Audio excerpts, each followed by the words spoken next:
Would you describe yourself as a white supremacist? I'm not a white supremacist, no. But there's really no mistaking his racist message. Hail Trump! Hail our people! Hail victory! No matter how much he tries to talk around it. The fact is, only white people can support what we call Western civilization. Richard Spencer is the self-professed leader of what he calls the alt-right movement. He comes across as polished, and he seems to be trying to dial back the neo-Nazi imagery he's become infamous for, without much success. So what would that look like if you had your way in the United States? How would you go through a process of removing people who are not white? They've come here, and therefore they could go home. You can go home again. There are ways of, whether it's a direct payment. What would you say, though, if Mexican Americans or African Americans said, hey, we're going to pay all the white people to leave and go back to Europe? An interesting prospect. I'm very flexible. Obviously, that's not likely to happen, and Spencer is even banned from traveling to most European countries because of his views. You studied history, right?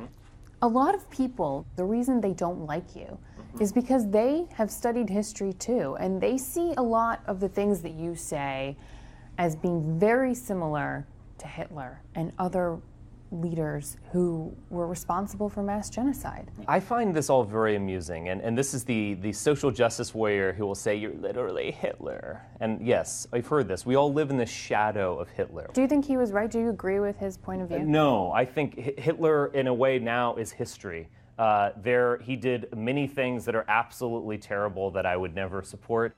Spencer says with the election of Donald Trump, his movement is growing and he's feeling emboldened, speaking tonight at Texas A&M University. Donald Trump as a potentiality was undoubtedly energizing.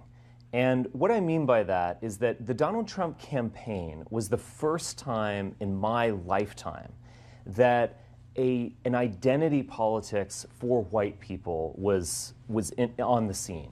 The speech here at Texas A&M has drawn a furious response. The president of the university, Michael Young, says he couldn't go against the First Amendment and cancel it, so he organized a massive counter-event, a rally to give students a place to celebrate unity.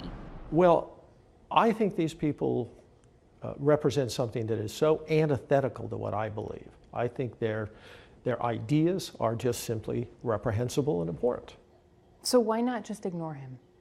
Well, I think the attention was there before, but our goal is to say that that's not who we are. None of this has deterred Spencer. In fact, it seems to energize him. When you see protests, you get excited like this. I mean, I'm not delighting in the pain. I don't know. I do drink liberal tears, but yeah, I use liberal tears for cologne. Look, people love conflict. Oh yes, of course. Are you trying to start a conflict, or are you trying to accomplish something? Look, you know that you're making headway when you create intensity. Now, Don, there were protests here on campus today during the speech. There were also protests inside the room where Richard Spencer was speaking, and there were times where he appeared to come a little unhinged because of those protesters making fun of some people's weight, making fun of mental disability. He definitely strayed from his message at times. It was a little bit tense and chaotic in that room.